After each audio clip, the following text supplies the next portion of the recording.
नमस्कार दोस्तों, स्वागत है हमारा YouTube channel NCERT education lab में। आज का टॉपिक है दोस्तों जैक मॉडल पेपर 2021 सेट 1 विषय हिंदी।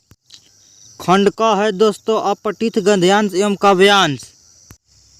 पहला क्वेश्चन है दोस्तों, निम्नलिखित गद्यांश को ध्यानपूर्वक पढ़कर उससे पूछे गए प्रश्नों का उत्तर दीजिए। पहले गद्यांश को पढ़ना है दोस्तों, इसके बाद यह क्वेश्चन का आंसर देना है। तो गद्यांश है दोस्तों, आज के युग में कंप्यूटर का आविष्कार एक वरदान की तरह हुआ है। कंप्यूटर दुनिया के जटिल से जटिल और श्रमसाध्य कार्यों को चुटकी बजाते ही हल कर देता है। कंप्यूटर भविष्यवाणी तक कर सकता है, मनोरंजन कर सकता है, आदमी के शरीर का विश्लेषण और अध्ययन कर सकता है तथा दुनिया की किसी भी जानकारी को पकड़ सकता है। कंप्यूटर सूचनाओं को मानव मस्तिष्क से अधिक तीव्र गति से विश्लेषित कर सकता है। कंप्यूटर को ही संसार के क्षेत्र में आई क्रांति का वास्तविक कारण माना जाता है। यह एक ऐसा इलेक्ट्रॉनिक उपकरण है जिसमें सूचनाओं का चुंबकीय टेप भर जाता है।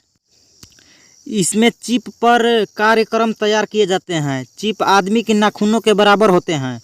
इस पर पैकेज तैयार होते हैं जिसके माध्यम से कंप्यूटर कार्य करता है।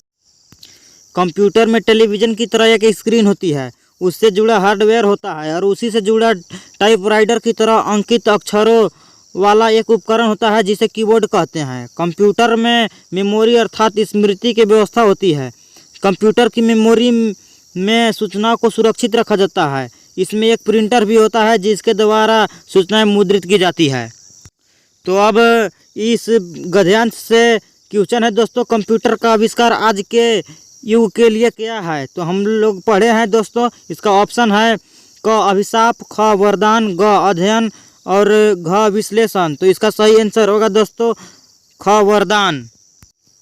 अब दूसरा क्वेश्चन है दोस्तों, कंप्यूटर में टेलीविज़न की तरह क्या होता है।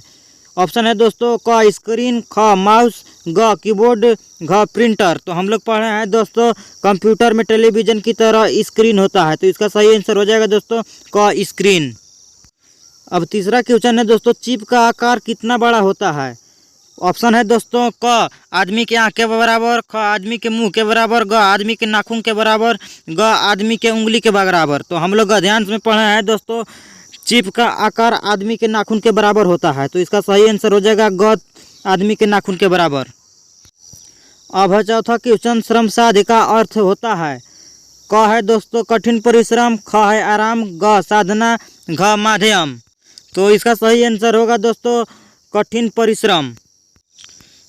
अब ब है दोस्तों रिक्त स्थानों को भरें। पहला क्वेश्चन है दोस्तों, कंप्यूटर एक खाली स्थान उपकरण है। तो इसका सही आंसर होगा दोस्तों इलेक्ट्रॉनिक। कंप्यूटर एक इलेक्ट्रॉनिक, इसमें भरा जाएगा दोस्तों इलेक्ट्रॉनिक उपकरण है। अब दूसरा है दोस्तों, कंप्यूटर की डॉट डॉट में सूचनाओं को सुरक्षित किया जाता है। तो कंप्यूटर की मेमोरी में दोस्तों, मेमोरी में गद्यांश में दिया है दोस्तों कंप्यूटर की मेमोरी में सूचनाओं को सुरक्षित रखा जाता है। अब स है दोस्तों, पहला क्वेश्चन है स का कंप्यूटर आज के युग का वरदान है कैसे। तो इसका सही आंसर है दोस्तों कंप्यूटर का आविष्कार आज के युग के लिए एक वरदान की तरह है। यह जटिल से जटिल और श्रमसाध्य कार्यों को चुटकी बजाते ही हल कर देता है। साथ ही यह मनोरंजन का भी एक अच्छा और बड़ा साधन बन चुका है। अब दूसरा क्वेश्चन है दोस्तों, कंप्यूटर कैसे कार्य करता है। तो गद्यांश में दिया है दोस्तों कंप्यूटर में टेलीविज़न की तरह ही एक स्क्रीन होती है, उससे जुड़ा हार्डवेयर होता है और उसी से जुड़ा टाइपराइटर की तरह ही अंकित अक्षरों वाला एक उपकरण होता है जिसे कीबोर्ड कहते हैं। कंप्यूटर में मेमोरी अर्थात स्मृति की व्यवस्था होती है। कंप्यूटर की मेमोरी सूचना को सुरक्षित रखा जाता है। इसमें एक प्रिंटर भी होता है जिसके द्वारा सूचना मुद्रित की जाती है। इसमें चिप पर कार्यक्रम तैयार किए जाते हैं। चिप आदमी के नाखूनों के बराबर होते हैं।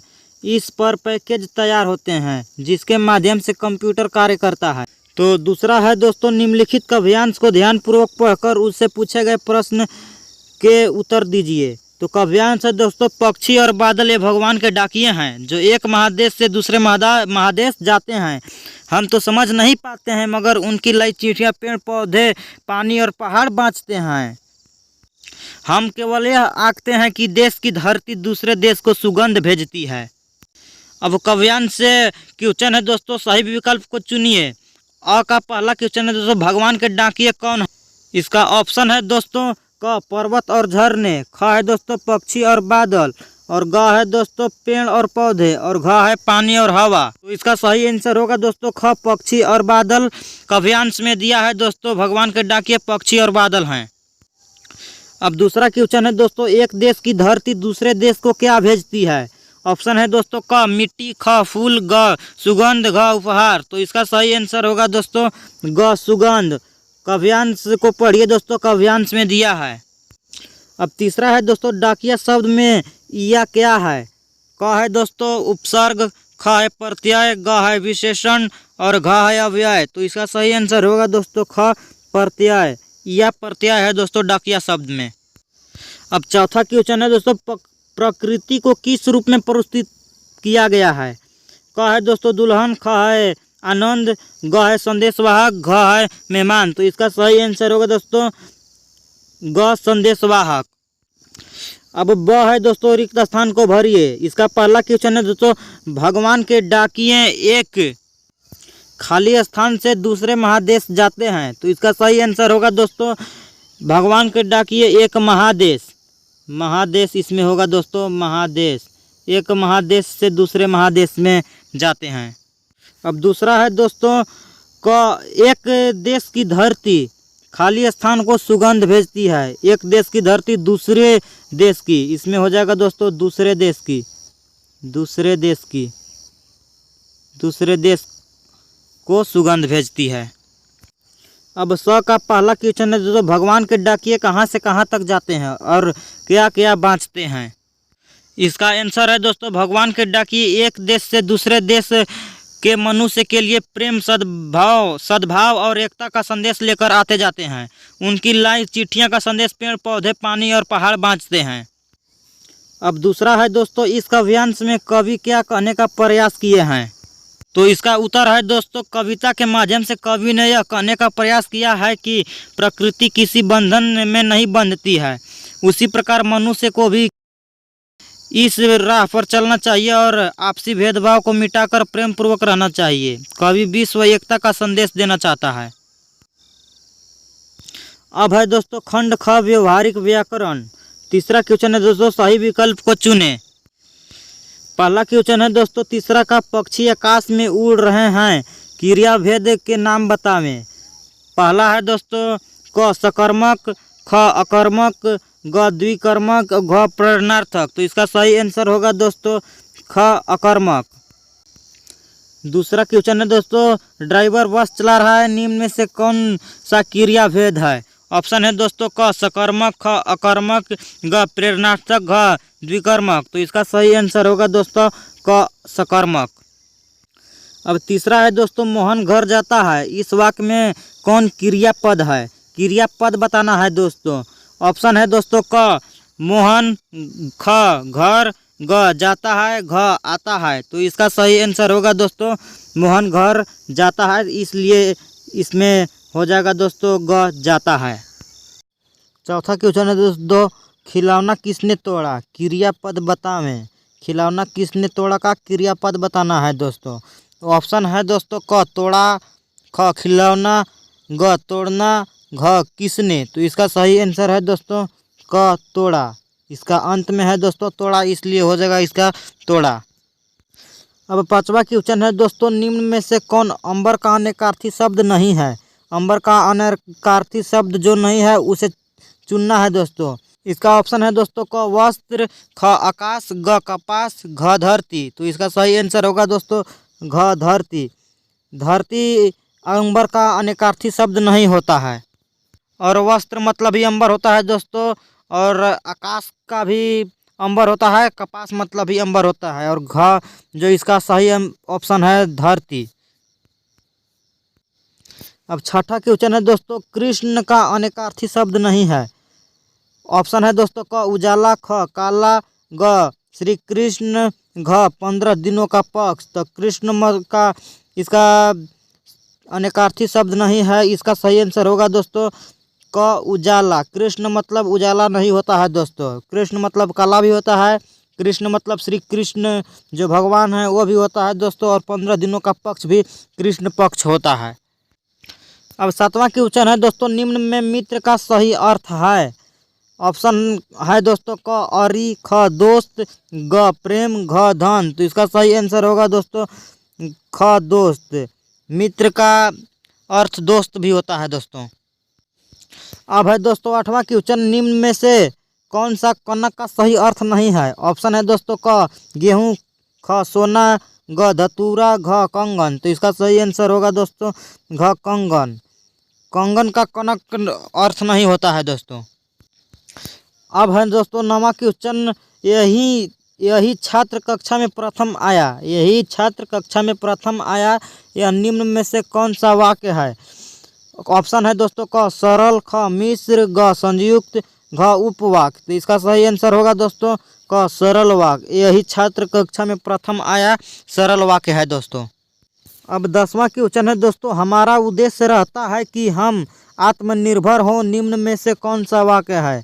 ऑप्शन है दोस्तों क संयुक्त, ख मिश्र, ग सरल, घ उपवाक्य। तो इसका सही आंसर होगा दोस्तों ख मिश्र वाक्य। यह हमारा उद्देश्य रहता है कि हम आत्मनिर्भर हो, मिश्र वाक्य होगा दोस्तों। अब चौथा क्वेश्चन है दोस्तों, रिक्त स्थानों की पूर्ति अव्यय पदों से कीजिए। पहला क्वेश्चन है दोस्तों, रमेश कल ... आएगा। तो इसका सही आंसर होगा दोस्तों रमेश यहाँ आएगा, रमेश कल यहाँ आएगा। इसमें और अव्यय भरा जा सकता है दोस्तों, जैसे रमेश कल कब आएगा, इसमें कब भी भर सकते हैं दोस्तों, रमेश कल कब आएगा। अब है दोस्तों दूसरा प्रश्न, पिता ... पुत्र घूमने जा रहे हैं। तो इसका सही आंसर होगा दोस्तों पिता और पुत्र। पिता और इसमें भराया जाएगा दोस्तों पिता और पुत्र घूमने जा रहे हैं। अब तीसरा है दोस्तों, पहला प्रश्न कीजिए ... दूसरा। तो इसका सही आंसर होगा दोस्तों अथवा। पहला प्रश्न कीजिए अथवा दूसरा प्रश्न। अब चौथा है दोस्तों, खूब मन लगाकर पढ़ो और ... परीक्षा में प्रथम आओ। तो इसका सही आंसर होगा दोस्तों और। इसमें भरा जाएगा और खूब मन लगाकर पढ़ो और परीक्षा में प्रथम आओ। अब पांचवा है दोस्तों, मैंने पुकारा ... तुमने नहीं सुनना। इसमें भरा जाएगा दोस्तों मैंने पुकारा किंतु तुमने नहीं सुना। अब छठा है दोस्तों, वह जल्दी चला गया ... ट्रेन पकड़ सका। वह जल्दी चला गया इसलिए। इसमें हो जाएगा दोस्तों इसलिए ट्रेन पकड़ सका। अब है दोस्तों पांचवा क्वेश्चन, वाक्य किसे कहते हैं तथा रचना के आधार पर वाक्य के भेद का नाम लिखें। तो इसका सही आंसर है दोस्तों, ऐसा सार्थक शब्द या शब्द समूह जो व्यक्तित्व तथा पूरा आशय प्रकट करे वाक्य कहलाता है। अर्थात जिस शब्द समूह से वक्ता अपने भाव को पूर्ण रूप से व्यक्त कर सके। वाक्य के अंत में समापिका होती है, जैसे मोहन पढ़ता है। रचना के आधार पर वाक्य के 3 भेद होते हैं दोस्तों। पहला है सरल वाक्य, दूसरा है संयुक्त वाक्य और तीसरा है मिश्र वाक्य। अब खंड ग है दोस्तों पाठ्य पुस्तक से। छठा क्वेश्चन है दोस्तों, निम्नलिखित गद्यांश को पढ़कर उससे संबंधित प्रश्नों के उत्तर दीजिए। पहले गद्यांश पढ़ना है दोस्तों, इसके बाद हम लोग के प्रश्न पूछा जाएगा और इसका उत्तर देना है। तो गद्यांश को पढ़ते हैं। तो गद्यांश है दोस्तों, आज पीछे मुड़कर देखती हूँ तो इतना तो समझ में आता है कि क्या तो उस समय मेरी उम्र थी और क्या मेरी भाषण रहा होगा। यह तो डॉक्टर साहब का स्नेह था जो उनके मुंह से प्रशंसा बनकर बस रहा था। या यह भी हो सकता है कि आज जैसे 50 साल पहले अजमेर जैसे शहर में चारों ओर से उमड़ती भीड़ के बीच एक लड़की का बिना किसी संकोच और झिझक के यूँ धुआंधार बोलने चले जाने ही उनके मूल में रहा हो। पर पिताजी कितनी तरह के अंतर्विरोधी के बीच जीते थे। एक ओर विशिष्ट बनने और बनाने की प्रबल लालसा तो दूसरी ओर अपनी सामाजिक छवि के प्रति भी उतनी ही सजगता। अब है दोस्तों प्रश्न गद्यांश से। इस गद्यांश की पहला है दोस्तों, इस गद्यांश की लेखिका कौन है? तो ऑप्शन है दोस्तों क महादेवी वर्मा, ख मनु भंडारी, ग आशापूर्णा देवी, घ चपला देवी। तो इसका सही आंसर होगा दोस्तों ख मनु भंडारी। अब है दोस्तों दूसरा क्वेश्चन, लेखिका के पिताजी कितनी तरह के और किन किन अंतर्विधियों में जी रहे थे? तो इसका आंसर है दोस्तों पिताजी के व्यक्तित्व का अंतर्विरोध यह था कि वे विशिष्ट बनने का मान सम्मान भी चाहते थे और सामाजिक छवि पर जरा सी आंच भी नहीं आने देना चाहते थे। अर्थात वे बिना कोई कीमत दिए यश लूटना चाहते थे। अब है तीसरा क्वेश्चन है दोस्तों, यह किस डॉक्टर साहब का जिक्र है और उन्होंने किसकी प्रशंसा की? तो इसका सही आंसर है दोस्तों यहाँ अजमेर के एक प्रतिष्ठित डॉक्टर अम्बलाला की चर्चा की गई। उन्होंने दो महत्वपूर्ण काम किए। पहला, उन्होंने लेखिका के धुआंधार भाषण के लिए उसे बधाई दी, उसकी जमकर प्रशंसा की। इससे लेखिका का उत्साह बढ़ा। दूसरे, उन्होंने लेखिका के पिता का मन बदला। लेखिका के पिता अपनी पुत्री को सारे बाजार, भाषण, हड़ताल आदि में भाग लेता देखकर शर्मसार थे। अम्बलाला ने लेखिका की प्रशंसा करके उनका मान सम्मान और गर्व बढ़ा दिया। अब है चौथा क्वेश्चन दोस्तों, लेखिका कितने दिन पहले और कहाँ की भाषण की चर्चा कर रही है? तो इसका उत्तर है दोस्तों लेखिका आज से 50 साल पहले अजमेर की भाषण की चर्चा कर रही है। अब है सातवां क्वेश्चन दोस्तों, निम्नलिखित में से किन्हीं दो प्रश्नों के उत्तर दीजिए। कहा है दोस्तों लेखक ने फादर बुल्के को मानवीय करुण की दिव्य चमक क्यों कहा है? तो इसका उत्तर है दोस्तों लेखक ने फादर काबिल बुल्के को मानवीय करुण की दिव्य चमक कहा है। फादर के मन में सब परिचितों के प्रति सद्भावना और ममता थी। वे सबके प्रति वात्सल्य भाव रखते थे। वे तरल हृदय थे, वे किसी से कुछ नहीं चाहते थे बल्कि देते ही देते थे। वे हर दुख में साथी प्रतीत होते थे और सुख में बड़े बुजुर्गों की भांति वात्सल्य देते थे। उन्होंने लेखक के पुत्र के मुंह में पहला अन्न भी डाला और उसकी मृत्यु पर सांत्वना भी दी। वास्तव में उनका हृदय सदा दूसरे के स्नेह में पिघला रहता था। उस तरलता की चमक उनके चेहरे पर साफ दिखाई देती थी। अब है ख दोस्तों, कैप्टन मूर्ति का चश्मा क्यों बार बार बदल देता है? पाठित पाठ के आधार पर उत्तर दें। इसका उत्तर है दोस्तों कैप्टन अपने इने गिने चश्मों में से एक चश्मा श्रद्धा के प्रतीक नेताजी की मूर्ति पर लगा देना चाहता था, किंतु किसी ग्राहक के द्वारा मूर्ति पर लगे चश्मे जैसा मांगने पर कैप्टन दूसरा वैसा चश्मा न होने पर मूर्ति से उतारकर ग्राहक को दे देता था और दूसरा लगा देता था। इस कारण कैप्टन मूर्ति का चश्मा बार बार बदल देता था। अब ग है दोस्तों, बाल गोविंद भगत की दिनचर्या लोगों के लिए अचार्य का कारण क्यों थी?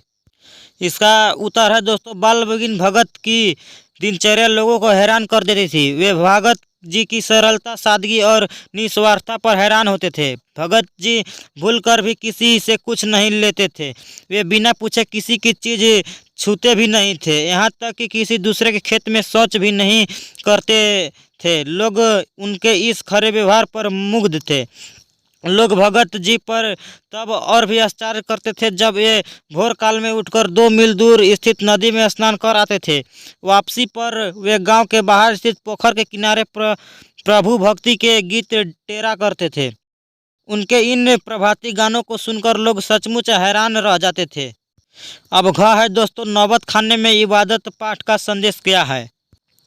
इसका उत्तर है दोस्तों नौबत खाने में इबादत पाठ से यह प्रेरणा मिलती है कि धार्मिक सद्भाव सबसे बड़ी चीज़ है। क है दोस्तों, हमें अपनी बड़ी बड़ी उपलब्धि पर भी गर्व नहीं करनी चाहिए। ख है दोस्तों, कला के प्रति सच्ची लगन होनी चाहिए। कला समर्पण भावना से आती है। ग है दोस्तों, अपनी काल को कभी अंतिम न माने, इसके विकास की भावना तलाशनी चाहिए। और घ है दोस्तों, हमें सादगी एवं सरलता की जीवन जीना चाहिए। अब आठवां है दोस्तों, निम्नलिखित पद्यांश को पढ़कर उससे संबंधित प्रश्नों को उत्तर दीजिए। पहले पद्यांश को पढ़ना है दोस्तों, तो चलिए पढ़ते हैं। विकल विकल उन्मन थे उन्मन, विश्व के निधान के सकल जन, आए अज्ञात दिशा से अनंत के धन, शीतल कर दो बादल गरजो। तो इसका पहला प्रश्न है दोस्तों, उपर्युक्त काव्यांश के कवि का नाम क्या है? क है दोस्तों गिरिजा कुमार माथुर, ख है ऋतुराज, ग है नागार्जुन और घ है सूर्यकांत त्रिपाठी निराला। तो इसका सही आंसर होगा दोस्तों घ, सूर्यकांत त्रिपाठी निराला। अब दूसरा क्वेश्चन है दोस्तों, कौन विकल और अनमने थे तथा क्यों? तो इसका आंसर है दोस्तों, विश्व के सभी लोग व्याकुल और अनमने थे। वे भीषण गर्मी की तपन के कारण दुखी थे।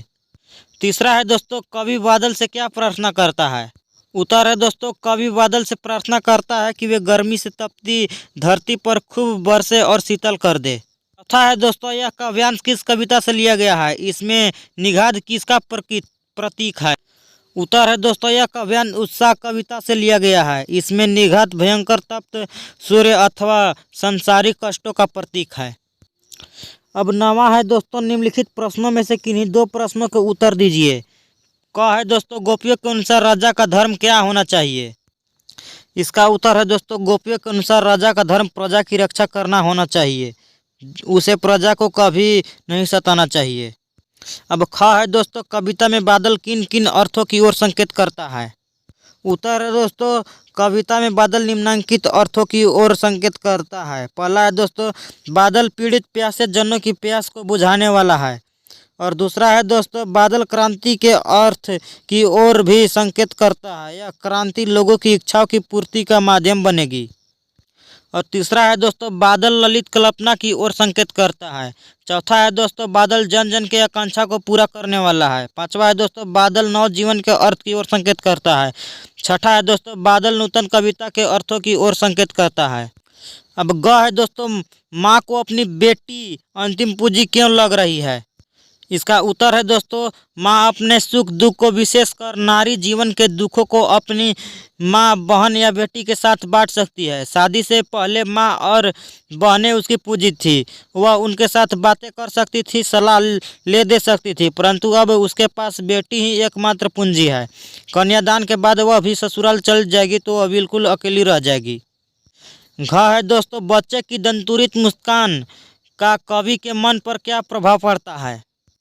इसका उत्तर है दोस्तों, बच्चों की दंतुरित मुस्कान का कवि के मन पर बड़ा गहरा प्रभाव पड़ता है। वह बच्चे का मुस्कुराता चेहरा देखकर पुलकित हो उठता है। उस बच्चे को देखकर कवि के मन में प्रीतित्व की भावना जागृत होती है। कवि के मन में बच्चों को देखकर तरह तरह की कल्पनाएं आती है। अब 10वां है दोस्तों, आपके विचार से भोलानाथ अपना साथियों को देखकर सिसकना क्यों भूल जाता है? इसका उत्तर है दोस्तों, घर में माँ बच्चे के लाख छटपटाने पर भी उसे पकड़कर उसके सिर में चुल्लू भर कड़वा तेल डाल देती है। वह सिर को तेल से सारोबार करके ही छोड़ती है। फिर माथे पर काजल की बिंदी लगाती है और फूलदार लट्टू बांधकर कुर्ता टोपी पहना देती। इस प्रकार माँ के हठ से तंग आकर बच्चा सिसकने लगता था। तब वह बाबूजी की गोद में सिसकते बाहर आता, पर बाहर आते ही उसकी प्रतीक्षा करता बालकों का झुंड मिल जाता था। तब वह अपने खेल के साथियों को देखकर सिसकना भूल जाता था। हमारे विचार से वह खेलने का अवसर पाकर सिसकना भूल जाता था। अब इसका 8वां में क्वेश्चन है दोस्तों, झिलमिलाते सितारों की रोशनी में नहाया गंतोक लेखिका को किस तरह सम्मोहित कर रहा था? उत्तर है दोस्तों, झिलमिलाते सितारों की रोशनी में नहाया गंतोक लेखिका को रहस्यमय और जादू भरा प्रतीत हो रहा था। सितारों के गुच्छे रोशनियां की एक झालर सी बना रहे थे। इस वातावरण का जादू लेखिका पर छाता चला जा रहा था। उसके आसपास सिर्फ शून्य था। अब 11 है दोस्तों, खंड घ रचना लेखन है दोस्तों। 11 क्वेश्चन है दोस्तों, दिए गए संकेत बिंदुओं के आधार पर निम्नलिखित में से किसी एक विषय पर लगभग 150 शब्दों में निबंध लिखें। पहला है दोस्तों, मेरा राज्य झारखंड। संकेत बिंदु है दोस्तों, परिचय, सीमा, निवासी, साधन। और दूसरा है दोस्तों, जीवन में खेल कूद का महत्व। इसका संकेत है दोस्तों, महत्व, लाभ, व्यक्तित्व का विकास, मनोरंजन। और गए दोस्तों बेरोजगारी समस्या और समाधान। मेरा राज्य झारखंड पर निबंध है दोस्तों। पहले परिचय, हमारा नया राज्य झारखंड है। झारखंड राज्य का गठन 15 नवंबर 2000 ईस्वी को हुआ। बिहार के दक्षिण भाग को अलग करके झारखंड राज्य बनाया गया है। झारखंड का अर्थ होता है झार झंझारों और खनिज संपदाओं का क्षेत्र। जहाँ झार झंझार और खनिज फैला हो उसे झारखंड कहते हैं। झारखंड राज्य के अधिकांश क्षेत्रों में झार झंझार और खनिज फैले हैं। झारखंड भारत का 28वां राज्य है। इसका सीमा है दोस्तों, झारखंड राज्य के उत्तर में बिहार है, इसके दक्षिण में उड़ीसा है, इसके पूर्व में पश्चिम बंगाल है, इसके पश्चिम में छत्तीसगढ़ और उत्तर प्रदेश राज्य है। इस राज्य की लंबाई पूर्व से पश्चिम की ओर 463 किलोमीटर है। इसकी चौड़ाई उत्तर से दक्षिण की ओर 380 किलोमीटर है। इसकी निवासी है दोस्तों। झारखंड राज्य की राजधानी रांची है। रांची एक बहुत बड़ा शहर है। झारखंड राज्य में रांची, जमशेदपुर, दुमका, बोकारो, धनबाद आदि बड़े शहर हैं। झारखंड आदिवासियों का क्षेत्र है। यहाँ उरांव, संथाल, मुंडा आदिवासी जातियां रहती है। यहाँ संथाल, मुंडरी, हो, बंगला एवं हिंदी भाषाएं बोली जाती है। यहाँ का साधन है दोस्तों। झारखंड राज्य की जमीन पठारी और पथरीली है। यह एक पुराना पठार है। यहाँ पर खेती की लायक जमीन बहुत ही कम है। यहाँ धान और गेहूं की खेती होती है। धान यहाँ की प्रमुख फसल और झारखंड राज्य में खनिज का भंडार है। भारत में सबसे अधिक खनिज झारखंड में पाया जाता है। कोयला, लोहा, मैग्नीज, बॉक्साइट, अभ्रक, काइनाइट, यूरेनियम, तांबा आदि यहाँ के प्रमुख खनिज है। यहाँ लोहे के बड़े बड़े उद्योग फैले हैं। जमशेदपुर में लोहे का सबसे बड़ा कारखाना है। झारखंड में बहुत से धर्मशाला भी है। देवघर, वासुकीनाथ, आंजन धाम, चुटिया का मंदिर, बोड़ाया का वैष्णव मंदिर, रजरप्पा का छिन्नमस्तिका मंदिर, राम रेखा धाम, सिमडेगा आदि प्रमुख धर्म स्थान हैं। हुंडू और दसम के जलप्रपात देखने योग्य है। इसके अलावा नेतरहाट, कांके, हटिया, जमशेदपुर आदि दर्शनीय स्थल है। अब दोस्तों जीवन में खेल कूद का महत्व पर निबंध।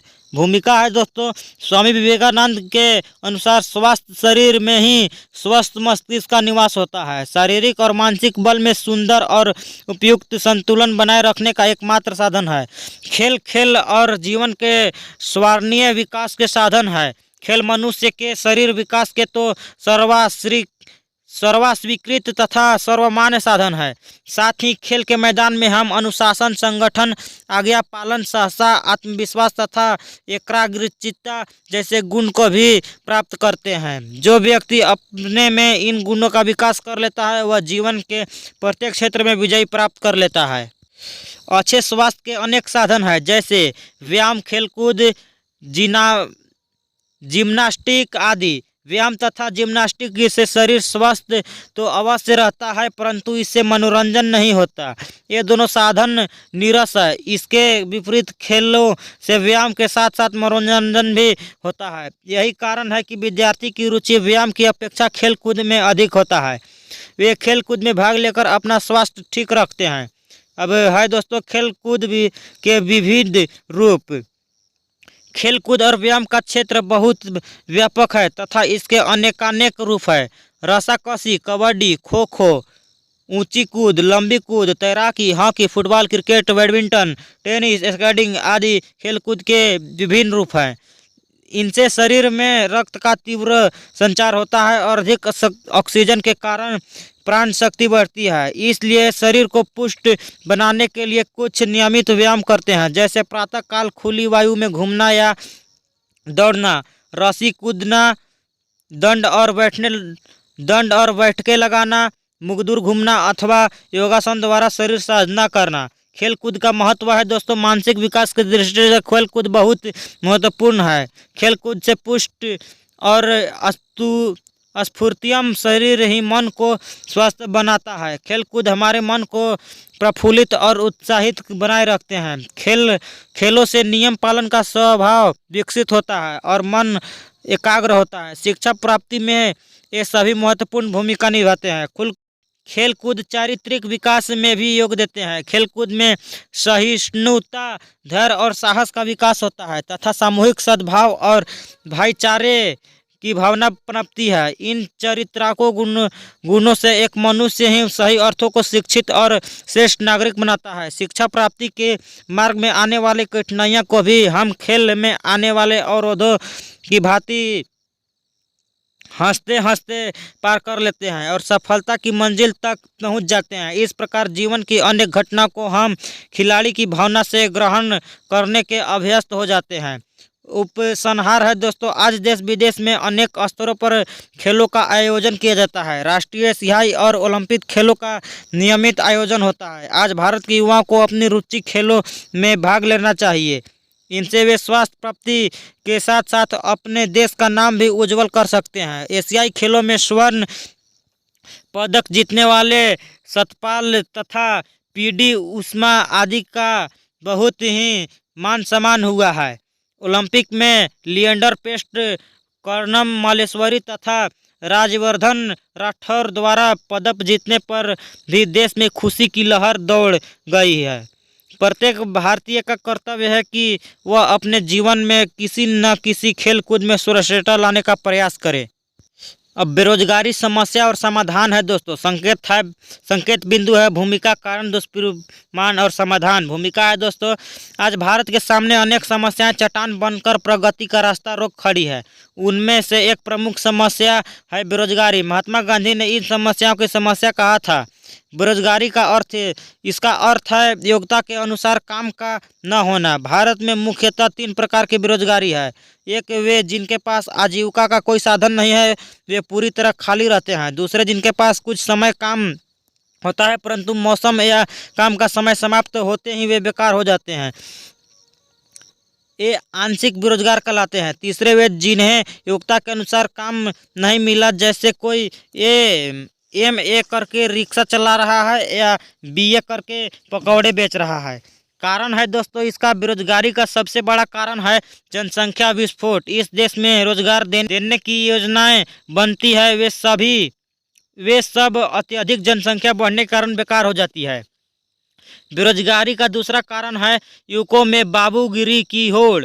नवयुवक हाथ का काम करने में अपना अपमान समझते हैं। विशेषकर पढ़े लिखे युवक दफ्तरी जिंदगी पसंद करते हैं। इस कारण वे रोजगार कार्यालय की धूल फांकते रहते हैं। बेकारी का तीसरा बड़ा कारण है दोस्तों दूषित शिक्षा प्रणाली। हमारी शिक्षा प्रणाली नित नए रोजगार पैदा करती जा रही है। व्यावसायिक प्रशिक्षण का हमारा शिक्षा में अभाव है। इसका दुष्परिणाम है दोस्तों, बेरोजगारी के दुष्परिणाम अति भयंकर है। खाली दिमाग शैतान का घर।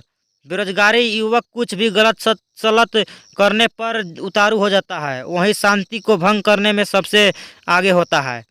इसका समाधान है दोस्तों, बेकारी का समाधान तभी हो सकता है जब जनसंख्या पर रोक लगाई जाए, सरकार लघु उद्योग को प्रोत्साहन दे, शिक्षा व्यवसाय से जुड़े तथा रोजगार के अधिकाधिक अवसर जुटाया जाए। अब 12वां है दोस्तों, अपने भाई के विवाह में शामिल होने के लिए अपने मित्र को एक पत्र लिखिए। तो इसका उत्तर ऐसे आप लोग लिख सकते हैं दोस्तों, जैसे में है रातू, रांची, दिनांक 25 फरवरी 2021। आप डेट जिस दिन परीक्षा होगा उसी दिन का या कुछ भी डाल सकते हैं दोस्तों। प्रिय मित्र विकी, सस्नेह नमस्ते। तुम्हें यह सूचना देते हुए अत्यंत हर्ष हो रहा है कि मेरा भाई का विवाह 7 मार्च 2021 को होना निश्चित हुआ है। बारात धुरवा से रातू रोड रांची जाएगी। तुम 6 मार्च तक अवश्य यहाँ पहुँच जाना। उन दिनों विद्यालय में भी अवकाश रहेगा, अतः तुम माता पिता से अनुमति लेने में भी असुविधा नहीं होगी। अपने आगमन की तिथि के विषय में पत्र द्वारा सूचना अवश्य देना। चाचा जी एवं चाची जी को सादर चरण स्पर्श तथा अंशु को स्नेह। विशेष बातें मिलने पर होगी। तुम्हारा अभिमित्र संजय। अब 8वां है दोस्तों, विगत कुछ दिनों से आपके क्षेत्र में अपराध बढ़ गए हैं, उनकी रोकथाम के लिए थानाध्यक्ष को पत्र लिखिए। इसका आप लोग ऐसे लिख सकते हैं दोस्तों, सेवा में थानाध्यक्ष, लोहवार बाजार, रांची। दिनांक 20/3/2021। आप लोग बदल लीजिएगा दोस्तों। इसके बाद विषय लिखना है अपराधों की रोकथाम के लिए थानाध्यक्ष को पत्र। इसके बाद लिखना है दोस्तों महाशय, पिछले कुछ महीनों से सिविल लाइन्स क्षेत्र में अपराधों की संख्या बढ़ गई हो। दिन दहाड़े चलते हुए राहगीरों को लूटा जा रहा है और गोली मार दी जाती है। बलात्कार से संबंधित घटनाएं रोजमर्रा हो गई है। दिन रात चोरी का भय बना रहता है। अतः आपसे अनुरोध है कि इस क्षेत्र में पुलिस गश्त का उचित प्रबंध कर बढ़ते अपराधों की रोकथाम की जाए। धन्यवाद। भवदीय नीरज कुमार, रांची। अब है दोस्तों 14वां प्रश्न, सड़क सुरक्षा हेतु एक आकर्षक विज्ञापन लगभग 50 शब्दों में तैयार कीजिए। और इसका अथवा में है दोस्तों, पर्यावरण के प्रगति जागरूकता बढ़ाने के लिए लगभग 50 शब्दों में एक विज्ञापन तैयार कीजिए। तो इसका उत्तर है दोस्तों, पहले एक घेरा करना है दोस्तों, फिर उसी में लिखना है सड़क सुरक्षा जीवन सुरक्षा। यातायात नियमों का पालन करें, लापरवाही से वाहन न चलाएं, अपना और अपने परिवार का जीवन बचाएं। सुन लो ये अनमोल वचन, सदा सड़क पर रखो ध्यान। तेरा एक परिवार है जिसकी बस्ती तुझमें जान। शराब पीकर गाड़ी चलाना, मौत को आमंत्रित करना। आपकी सुरक्षा आपके परिवार की सुरक्षा।